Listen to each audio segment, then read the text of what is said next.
Greetings, Earthlings, and welcome back to the Galactic Visitor Center for the final part of our interview with Cale, where we discuss manifestation, synchronicity, and UFO disclosure. In my life, I've had something completely odd happen, and this is probably going to make you guys think I'm very strange, but I don't care. Hey, don't hold back. I assure you, we've heard stranger. Okay. This is no judgment zone. Yeah, All right. no, not at all. I developed an affection to the color red. Okay. So essentially, what happened? We had some manifestations happen in our life, and I said to my son, we were going to pick up my daughter. She was working at our local drugstore. I had to pick her up because she didn't have her license at that point. And I said, let's see if we can manifest a red balloon in our path, son. And he's like, what are you talking about? Yeah, he was 13 or 14, he's like, okay, whatever. So as I'm driving, I start looking around, and things that are red are absolutely popping out in my eyes, to the extent that I've never noticed anything like that before in my life. So I was very interested in that. Interesting. Okay. Now, but it stuck with me. The balloon ended up showing up in a TikTok video a day or two later. There was a McDonald's commercial that had red balloons in it. So I took a screenshot and sent it to my son. I said, hey, there they are, whatever. But the red stuck with me and has stuck with me since then, so that I can be having a thought when all of a sudden something extremely red will come into my line of sight. I can be walking in the woods and I'll be having a thought that, all of a sudden in my line of sight is a red leaf that shouldn't be there, or there's a red flag hanging from a tree. And that sounds crazy, but it's like having this angel on my shoulder that's saying, yes, this is what you should be thinking about. And it's been absolutely amazing for me. And I'm not crazy. Not at all. No. Well, actually, though, Cale, you've been getting a lot of other signs, right? It's not just aerial phenomenon. It's not just the color red. You've been getting like animals like coming to you as well, right? Absolutely. Yeah. The most amazing one was, at the time I was connecting with my mother's spirit. This was, I don't know, 6 months ago or something like that. And a quail showed up on our front deck, right in front of our door. And it stayed there. And it was weird. It was before I had seen a UFO or anything like that. So I got out with Facebook Live with this quail every morning, and I'd crank my mom's music on the background, and the quail would walk around me, and I'd stick my hand out. And that's crazy behavior for a wild animal. Yeah, that's insane. Yeah, I looked it up, and there is no normal behavior. It wasn't trying to mate with anything. It was just hanging out. And then I have an office at home here, so I would come into the office, which is detached. And when I would go in for lunch, the quail would be standing outside the door, staring at the black door where I was in. And there he was, or he. Oh, it was a he because it had the little thing. But yeah, and then I would walk around the house, and it would be at the window that I was at. It was just following me around. It was awesome. And then that's amazing. Yeah, and then my wife, after a while, there was one time she came home from work. She doesn't work on Fridays, and I was out on our deck, sitting in the sun, doing a business call on my cell phone, and I was with the quail. And she's getting worried about me. She's like, "Okay, this has been awesome, but this quail thing. It's like we gotta, So then I said to the universe, we had people over that night. I said, "Okay, thank you, Mom. Really appreciate this quail, but the quail's got to go on and live a normal life." And the next day it was gone. It didn't come back on the deck. Wow. So that was pretty incredible. And that was prior to all this other stuff that's happened, but it was just part of the things that started to open up my mind about this reality is something other than just nuts and bolts. And that in my mind, then that begs so many questions, right? If we're a simulation, people that step out of the simulation, I guess, in death, what is their interest in communicating to us in the simulation? It's just to understand that. I don't know. I got to find a book or something like that. That is a huge question to me. I believe that the intelligence that was my parents has been presented to me. So I have a belief that my parents are in part of my like guardian angels. It gives me a lot of faith that that there's something else that's kind of looking out for me. I call them my team. I have a playlist. I have a playlist on my phone that's called My Team, and it's all the songs that I associate with those people. And I'm fortunate but unfortunate that I have many people in my lives that have passed that were important to me, and I have a sense that they're with me still. So that's a pretty incredible thing to have on your side. Oh, amazing. A belief in that, like a true belief. And all of this has occurred to me since, this is a relatively new thing. I was very much like, I'm a research analyst as a profession. Like I generate information, statistical, reliable information. So I to have a belief in kind of a spiritual world is that's not like me, right? Right. Counter to your training. Yeah, exactly. And my background and such. But now it's undeniable now, and my kids have had many, like the owl has showed up for my son in various locations so many times, and he'll be texting me saying, "Yep, the owl's back, Dad." And then I'll have my daughter will be like, "Yeah, saw the owl." Different, not the owl, but owls interacted with us a lot, and it's like, what's going on? Like, people don't see this many owls. There was one point in my past where I quit drinking, like say 12 years ago, and that's when the owls started to interact with me. Regardless, at a certain point in that quitting of drinking, I had to quit smoking dope as well. I had to rid myself of everything, and after so that was a tough move, because when you quit drinking, you still have a crutch of smoking dope, or you need something to alter your reality when you're socializing, blah blah blah. So I quit smoking dope with that in mind. And on that week, the very day that I went golfing with some friends and my high school buddies, passed the joint around on the second hole, and I said no thank you, and they're like, "What the hell's going on, Cale?" I'm like, "Oh no, just gonna I've decided I'm gonna step away from this." And on that round, I was taking a leak, looked up in a tree, and there was 5 owls there. There was a whole family of owls. And that week continued, and I saw 5 more owls. So there was 10 owls in that week. So to me, at that point in my life, I was like, my dad is guiding my path. He agrees with me. I should be stopping smoking dope at this point as well. So I mean, that, and then as we hosted parties and stuff, and this was early in my sobriety, and my kids would show up from their daycare, and I didn't tell anyone about the owls because I thought that would ruin it. I thought I didn't want to bias it at all. Didn't tell my family about the owls. I didn't tell anybody. But my kids would show up, and they would have gifts for me on the day that we'd have a party. Like an owl had been drawn or crafted in their preschool, and that would just show up an hour before the party started. Wow. And it would give me all this confidence going into every social situation. Anyway, so one of the steps in AA is that you'll have a spiritual awakening, and lo and behold, that manifested. And a lot of the people that go through that program will have spiritual awakenings because that's what's suggested to them.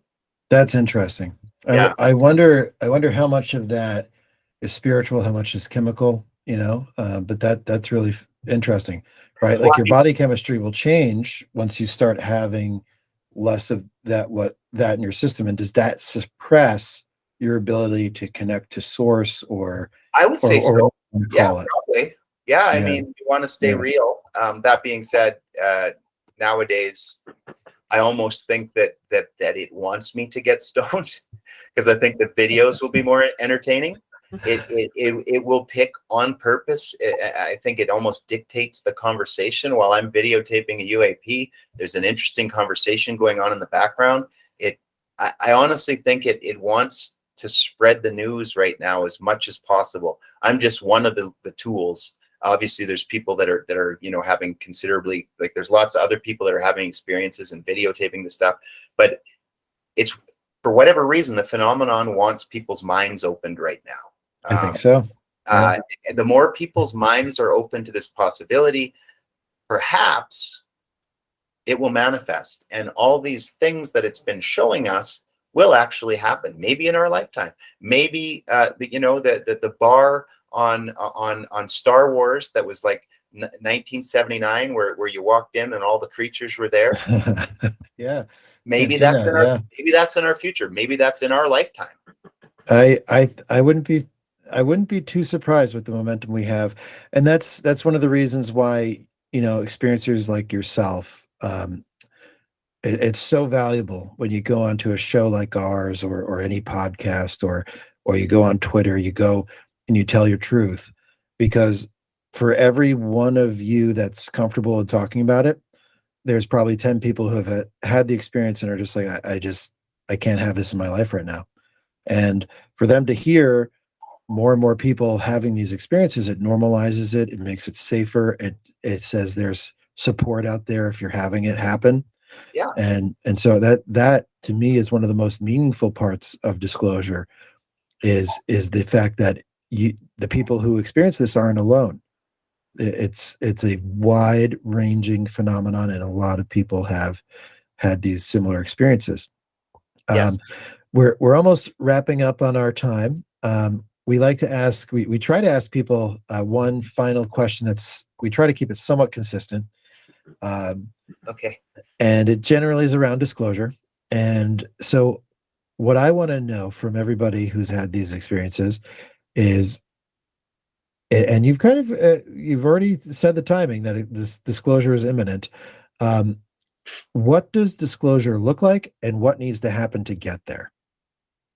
I think that what has to happen to get there is there has to be a percentage of the general public that has a true belief in something other than just nuts and bolts. In order for it to actually manifest into our reality, I think enough people's minds have to be open to it. And I try to explain to some people that are still very have no belief in this at all. Good friends that are very intelligent, and I try to explain to them what I'm seeing, and they still don't believe it. Like, they don't live around here. And it's getting to those people, whatever video, whatever piece of information that gets them to open their mind just a little bit. Once we get enough minds opened, then, well, if manifestation is something, which I believe it is, then, I believe that our excited thoughts create our reality. So we get enough people who are excited about it, then it becomes something that comes into our reality. I like that. And I think from what we've been talking about, in this episode, is it's not just a UAP disclosure. It is a you're in the matrix disclosure too. It's you're in the simulation. Yeah. And it's an amazing simulation. If you ever go for a walk in the woods and have some deers come up to you, or you just the intricacies of nature. Can you imagine if this is a computer simulation? I mean, wow, what a simulation. Well, again, it's like I don't even have a PS5. I have a PS4, which I don't even play. It's bored me. Like we're such in a technological renaissance, and I'm like, I am bored of this magnificent rendering machine. Yes. And but before I got bored of it, it had a VR headset, and some of the games, again, like you say, you play it and you forget you're in this game, and now you're diving across your living room like a goddamn fool.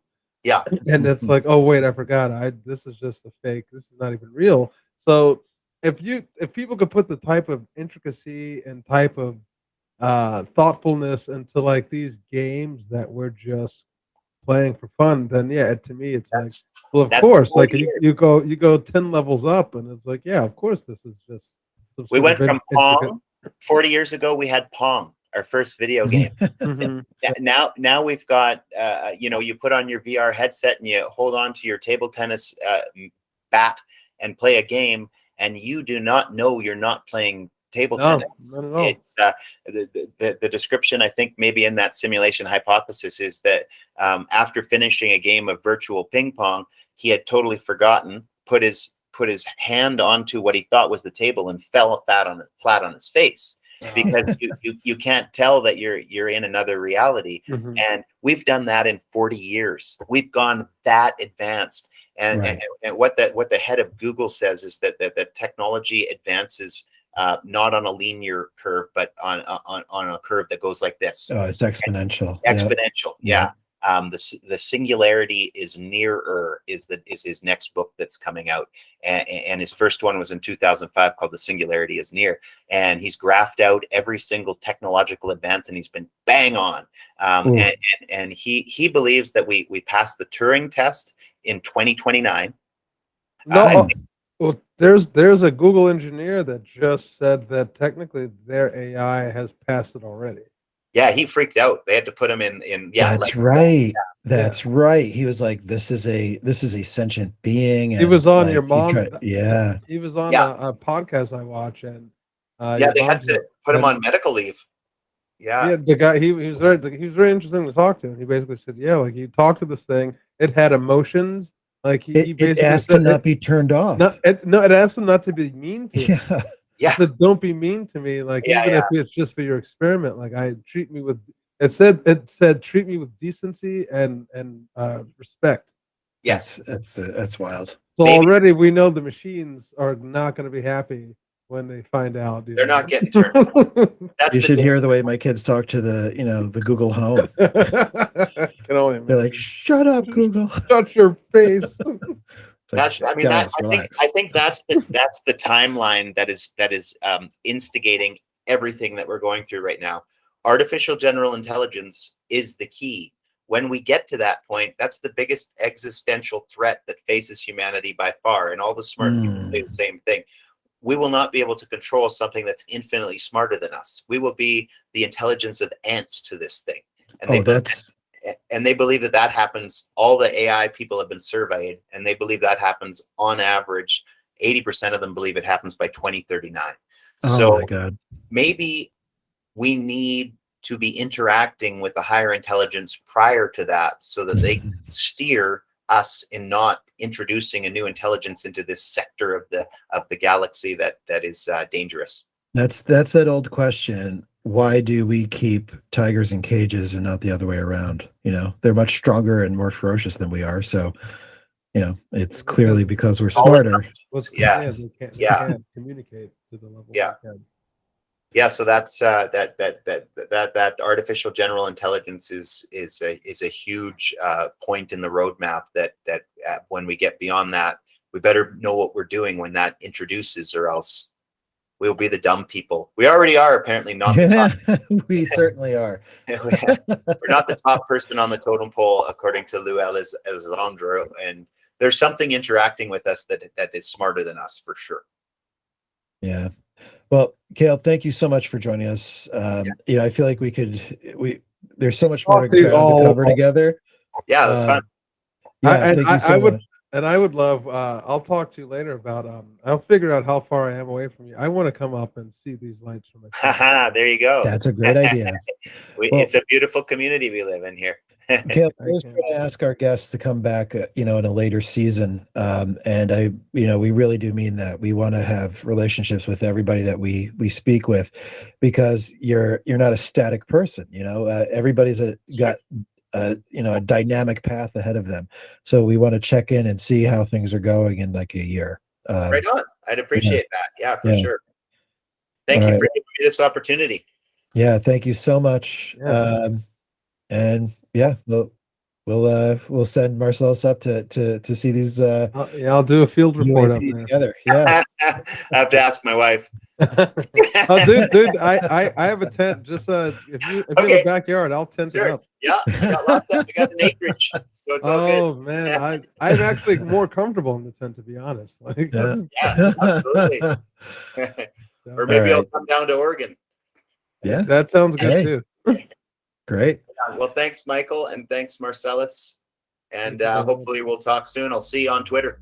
Absolutely. All righty. See you around. Cheers.